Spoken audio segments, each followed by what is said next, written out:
We're going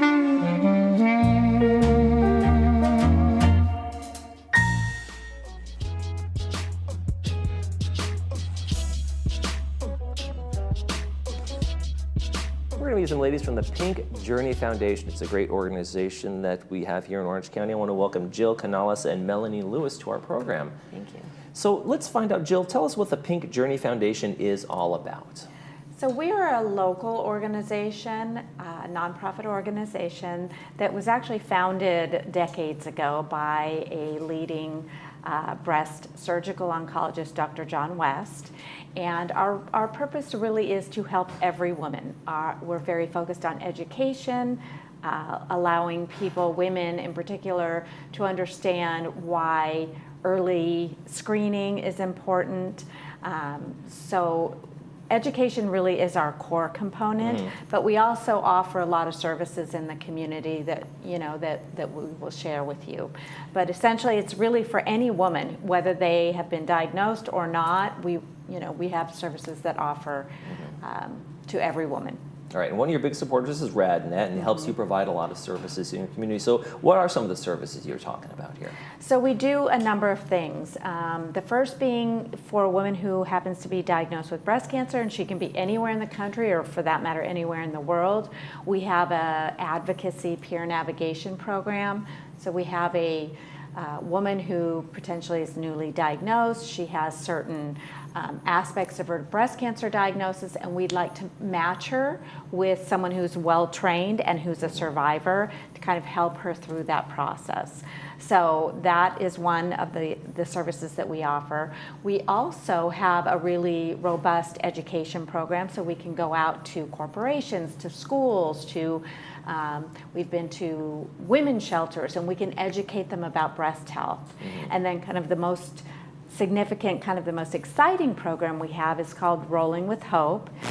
We take out a big, large pink mobile mammography unit, and we go into underserved areas. Okay.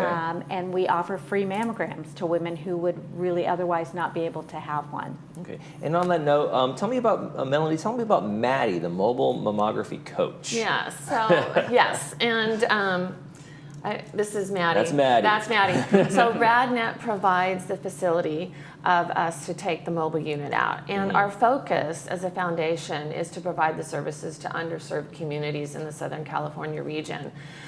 For example, last year we did over 350 screenings to women. It's a no-cost program, and it's really supported by grant donations and corporate and private donations. And we go out and we spend a day in a community. Sometimes it's at a health fair, sometimes it's at a local church or community center, and we screen women that are 40 and over and have not had a mammogram in 1 year, and we don't ask for insurance. It's a no cost, no insurance. We want to really reach out to women that may not have the same opportunities as other women. Right.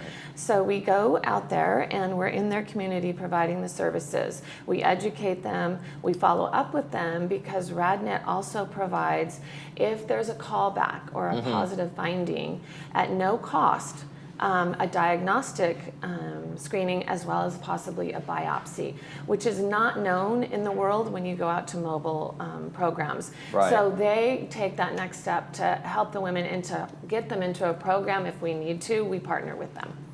Now, how important is it, especially in underserved communities where their experience with hospitals is emergency room or urgent care is because they don't have the insurance? How important is education, understanding, and early detection in this in terms of the fight? Well, what's great on the equipment that is provided by Hologic on the truck is 3D, and it has artificial intelligence, which the RadNet radiologists read. So it is providing early detection a lot sooner than many women at other facilities. So all of the RadNet facilities have this and capability to be able to provide that. We don't just screen them, we talk to them. We talk to women that aren't qualified, possibly they're in their 30s or they just had a mammogram, and we really try to educate everybody so that they know that it's an important process to continue year after year. And the reason we're doing it without insurance is because we don't want women who probably wouldn't do it because they don't have insurance. It is a cost. but we want to make sure that the women that don't have insurance specifically have the same opportunities. Okay. Now, Breast Cancer Awareness Month is coming up, and you guys have a number of events, not just fundraisers, but also the mobiles going out there. Can you tell us a little bit about the Awareness Month plans you have for October? Yes, we have so much fun ahead of us. We have about 6 or 7 mobile events in the Southern California region, which we will post on our website. And then we're doing some really fun things. We're doing a Seal Beach walk on October 5th, and these will all be on our website. Okay. We're doing a girls' night out at Macy's in Newport Beach, October 9th. We're having Dr. Patek is going to be our keynote speaker to talk about breast education, a little fashion show with breast cancer survivors, just some fun to be out and about. We are doing some pink out opportunities in the community to bring in support from some of the schools. And we have a spin cycle event.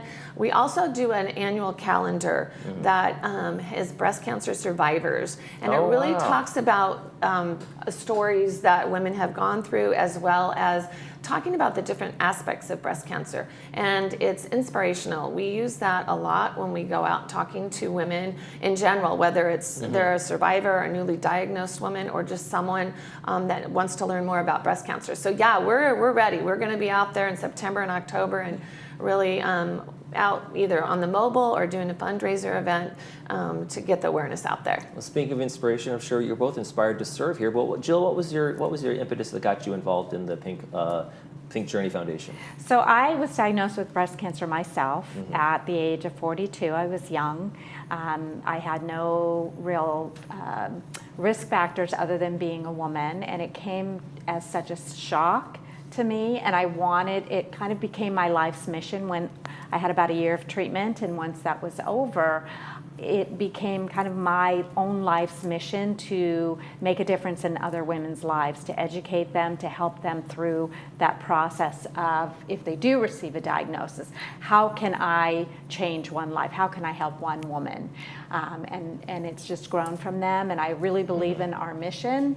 I think early detection you had talked about is critical. The earlier breast cancer is found, the better women do in general. The numbers are in the very mid to high 90s as far as survival if we catch it really early. So yes, it's my passion.